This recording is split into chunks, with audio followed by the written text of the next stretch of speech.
এগৰাকী পত্নীয়ে কেতিয়া সুখী হয়? কেৱল ধন টকা পইচা পালেই সুখী হয়নে?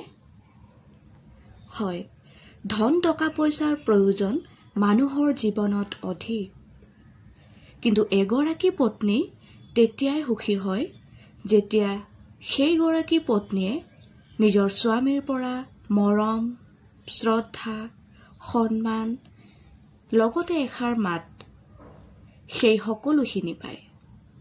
কেৱল টকা পইচা পালেই এগৰাকী পত্নী সুখী হ'ব নোৱাৰে।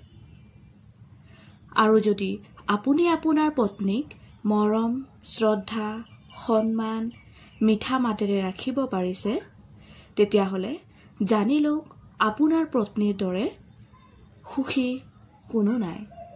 বাকী আপুনি ভালেই থাকিব, সুস্থ হৈ থাকিব। ধন্যবাদ।